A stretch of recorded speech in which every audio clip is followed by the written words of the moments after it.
RTGS, that is real time gross settlement. So as the name suggest कि इसमें जो payment settlement होता है वो रियल टाइम बेसिस पे होता है, अनलाइक NEFT जहाँ पे बैंक्स बैच में प्रोसेसिंग करती है और थोड़ा डिले होता है. यहाँ पे रियल टाइम बेसिस पे जो ट्रांजैक्शन होता है उसमें इमीडिएट पेमेंट सेटल होता है.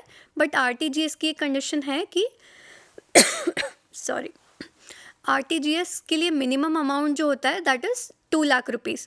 मतलब अगर आपको कोई लार्ज फंड्स ट्रांसफ़र करने हैं तो ही आप RTGS का यूज़ कर सकते हैं. अब RTGS में भी कुछ ट्रांजैक्शंस फ़ीस होती है that is 24.5 rupees if the transactions are between 2 lakh to 5 lakh rupees, और अगर 5 लाख से ज़्यादा है तो 49.5 रुपीज़.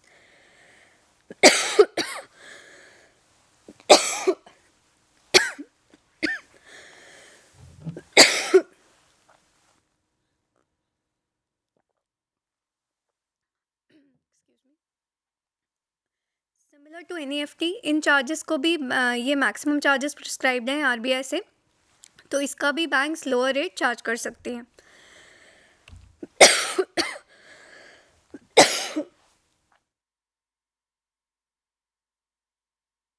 UPI based transfer. आजकल UPI based transfer is the most used payment method. If even we can see a small vegetable vendor also has a UPI account, so that UPI based transfer account of service, so that we can make the payment through UPI. So what is UPI? UPI होता है unified payment interface. ये एक system है जहाँ पे multiple bank accounts को एक single mobile app के थ्रू हम मर्ज करके और सारी बैंकिंग सर्विसेज उसके थ्रू प्रोवाइड की जाती है. अब इसके बेनिफिट्स क्या क्या हैं? अब UPI एक सिंगल ऐप है जिसमें आपके सारे मल्टीपल बैंक अकाउंट्स आ रहे हैं, और इससे आप यूटिलिटी के पेमेंट्स भी कर सकते हैं. फॉर एग्जांपल, आप अपना मोबाइल बिल पे कर सकते हैं, इलेक्ट्रिसिटी बिल पे कर सकते हैं थ्रू वन सिंगल ऐप के थ्रू, और आपके सारे अकाउंट्स इसी में लिंक्ड होंगे.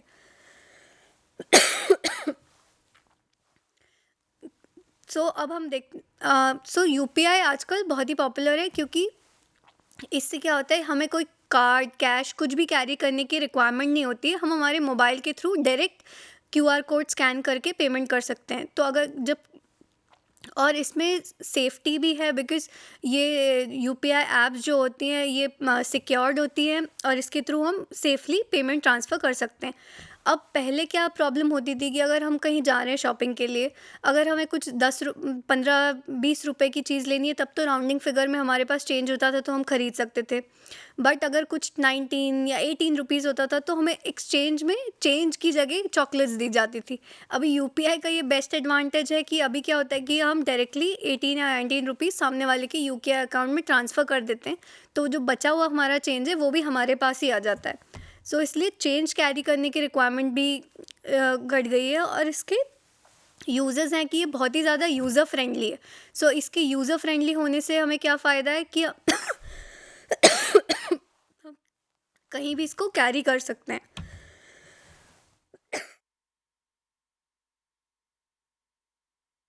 सिमिलर टू UPI हमारे डिजिटल वॉलेट्स होते हैं.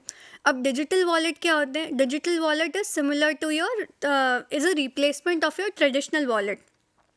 ठीक है, जैसे कि फॉर एग्जांपल डिजिटल वॉलेट्स अलग अलग टाइप्स के होते हैं. कुछ मोबाइल बैंकिंग वॉलेट्स होते हैं, कुछ ट्रांजैक्शन वॉलेट्स होते हैं. तो अब इन डिजिटल वॉलेट्स का यूज़ भी हम सिमिलर टू UPI कहीं भी यूज़ कर सकते हैं. But only condition is to use this is you have to have a mobile number, और उसका आपको अपना KYC रजिस्टर करवाना पड़ता है with the digital wallet operator. उसके बाद ही आप इस वॉलेट में फ़ंड्स ऐड कर सकते हैं, और फिर उससे अपना पर्टिकुलर एक्सपेंडिचर जो भी है वो आप कर सकते हैं. अब एग्जाम्पल्स क्या क्या हैं डिजिटल वॉलेट के? अगर आप स्क्रीन पे देखें तो टेलीकॉम बैक्ड वॉलेट्स होते हैं, इंडिपेंडेंट वॉलेट्स होते हैं, और कुछ वॉलेट्स जो होते हैं जो बैंक्स अपने खुद से गवर्न करता है. तो ये पर्टिकुलर वॉलेट्स भी हम पेमेंट मोड्स में यूज़ कर सकते हैं. अब इसके बाद एक मेथड आती है टैप एंड पे. अब टैप एंड पे, व्हाट इज़ टैप एंड पे? अब अभी इतना पॉपुलर नहीं है यहाँ इंडिया में टैप एंड पे कस्टम, बट जो current new bank cards issue कर रहा है वो एक वाईफाई एनेबल चिप के साथ इशू कर रहा है, जिसके थ्रू क्या होता है कि आप बिना कोई पिन डाले अपने कार्ड को बस पीओएस मशीन पे या कहीं पे टैप करके अपना पेमेंट डायरेक्टली कर सकते हैं।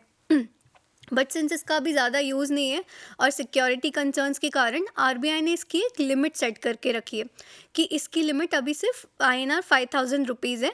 तो इससे ज़्यादा अगर आपको पेमेंट करना है तो आपको पिन डालना पड़ेगा, अदरवाइज़ आप 5,000 तक का जो भी ट्रांजैक्शन है आप वो कार्ड के थ्रू टैप करके पे कर सकते हैं। तो इसके भी प्रोज एंड कॉन्स है, जैसे कि इसका यूज़ ईजी है कि आपको कहीं भी कुछ पिन एंटर नहीं करना है, डायरेक्ट कार्ड से आप टैप करके पे करके इजीली कहीं भी ट्रांजैक्शन कर सकते हैं। लेकिन इसका कॉन ये है कि अभी इतना ही एक्सेप्टेंस नहीं है, हर जगह टैप एंड पे का टैप पे सर्विसेज अवेलेबल नहीं होती है, इसका भी लिमिटेड एक्सेप्टेंस है और इसकी ट्रांजैक्शन लिमिट भी बहुत कम है, दैट इज़ INR 5,000। इसीलिए इसको अभी ज़्यादा लोग यूज़ नहीं करते हैं।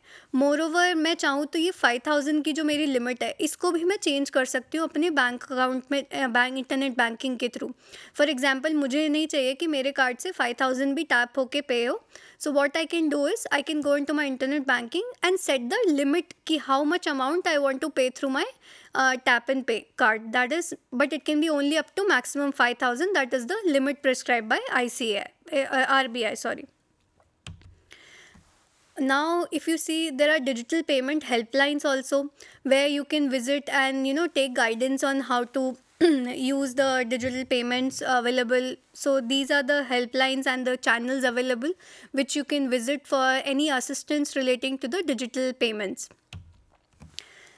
If we see now, currently we have seen that various digital options are available, but how secure are we in this digital world, that we have to see, because there are several risks associated with the technology.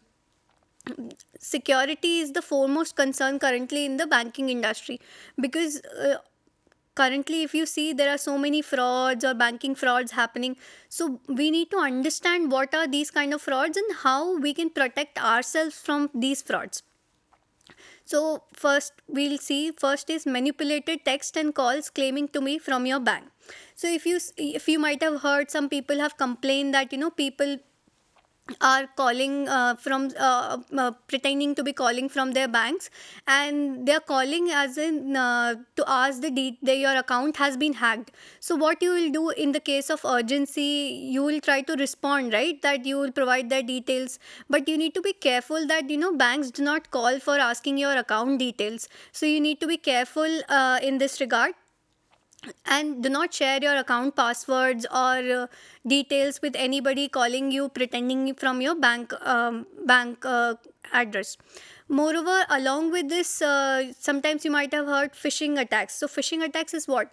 That you get an email with an attachment pretending it to be from your bank or from a legitimate person, saying you open this attachment and you'll win this, or from your bank claiming that this is an urgent requirement, you need to fill it, enter your account password and the ID. So this is what is phishing attack, where somebody try to through social engineering they try to spoof you through this.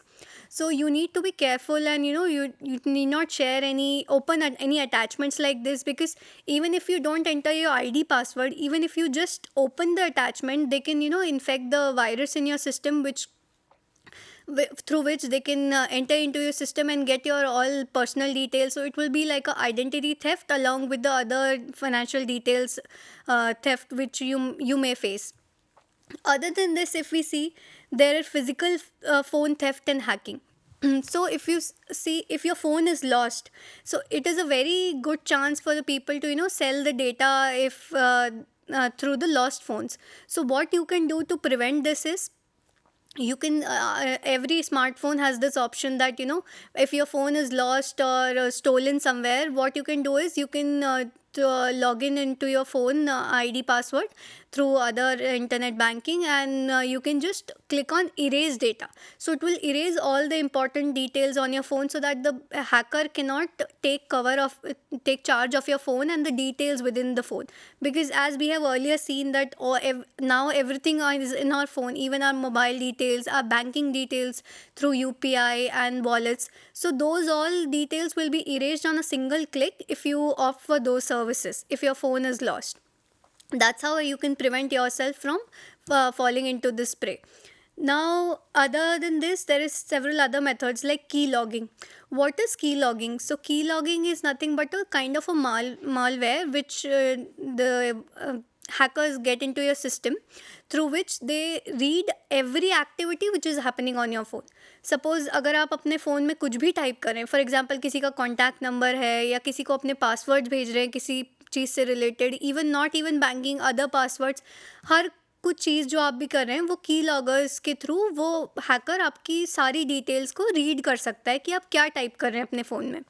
So for this you need to be very careful कि आप कहीं भी random किसी website से जो authenticated website नहीं हो वहाँ से कुछ डाउनलोड ना करें, और अपने फ़ोन की सिक्योरिटी रखें और अपना फ़ोन या कंप्यूटर को एंटीवायरस सॉफ्टवेयर इंस्टॉल करके उसको प्रोटेक्टेड रखें. इसके अलावा अगर हम देखें तो और भी काइंड ऑफ बैंकिंग के सिक्योरिटी डिफ़ॉल्ट्स हो सकते हैं, जैसे कि वाईफाई हैकिंग. अब क्या होता है कि अगर हम किसी लोकल जगह से वाईफाई यूज़ करते हैं तो मे बी पॉसिबल हो सकता है किसी लोकल कैफेटेरिया और या फिर एयरपोर्ट पे या कहीं और पे हम किसी लोकल जगह से वाईफाई यूज़ करते हैं, तो मे बी हमारा जो हैकर है वो जो हमारा डेटा ट्रांसमिट हो रहा है कहीं बैंक की साइट तक, उससे पहले ही वो हमारे सिस्टम में एंटर करके हमारा डेटा जो है वो चुरा सकता है. So you need to be very careful कि अगर आप किसी आउटसाइड लोकेशन से अगर आपका कुछ बैंकिंग डिटेल्स या बैंकिंग एप्स एक्सेस कर रहे हैं तो आप वाईफाई की जगह अपना मोबाइल डेटा ऑन करके ही यूज़ करें until unless that Wi-Fi is a secured line which you are aware of. So this way your data will be protected in this case. इसके अलावा अपनी पर्सनल बैंकिंग डिटेल्स और अपना passwords बहुत ही ये सारी चीज़ें प्रोटेक्ट करके रखें, और पासवर्ड्स जो हैं वो बहुत ही कॉमन ना रखें, जैसे कि हर कोई जो इजी टू क्रैक हो बेसिकली. जैसे अब एडवाइसरी आती है पासवर्ड में भी, जब आप एंटर करते हैं उसमें भी आपको वो रिफ्लेक्ट करता है कि वो वीक पासवर्ड है, स्ट्रॉन्ग पासवर्ड है. तो मेक श्योर कि आपका पासवर्ड स्ट्रॉन्ग इनफ हो ताकि कोई आपके जनरल पासवर्ड्स को हैक ना कर पाए. फॉर एग्जांपल आप अपना डेट ऑफ बर्थ या अपने मेडन नेम ये सब अपने पासवर्ड्स में ना रखें. Make sure that password is something unique, and also make sure that it is with you only, so that you can access it whenever required and store it in a secure place. And also just a advice that don't keep a list of all the password in a single page, because once if that list is hacked by someone, your all the accounts or the passwords may be hacked by someone.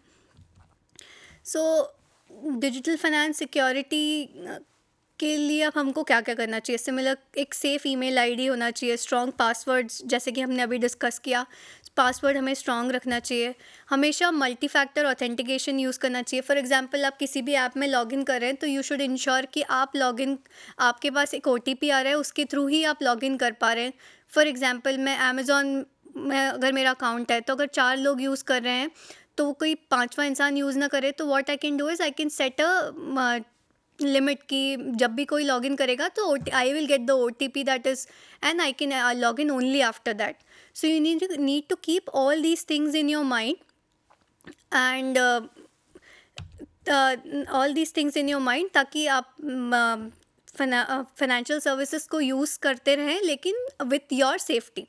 So in the end, I will just like to conclude that even though the digital world has evolved over a period of time, we have everything now on a single click, but we should be very cautious and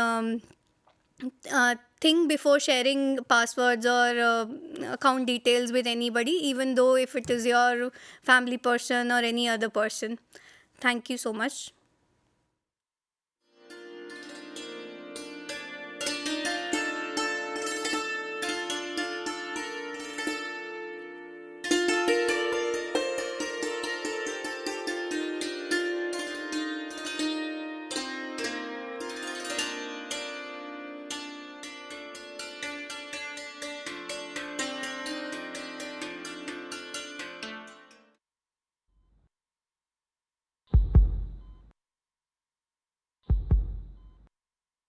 critical है but we are trying. ये सब हुआ कैसे? एक phone आया था राजेश के पास. उसने कहा कि उनकी 1 करोड़ की लॉटरी निकली है और उसके लिए उसने बैंक डिटेल्स मांगी. राजेश ने सारी डिटेल्स दे दी। 1 घंटे के अंदर ही उनके बैंक अकाउंट से सारा पैसा साफ हो गया और वो यहाँ आ गए। हार्ट अटैक आया है। देखा आपने, आपकी जरा सी असावधानी क्या कर सकती है। डिजिटल फ्रॉड करने वालों से सावधान रहें। अपनी बैंक डिटेल्स, अपना डेबिट या credit card number, expiry date, CVV, OTP, PIN कभी किसी को ना बताएं।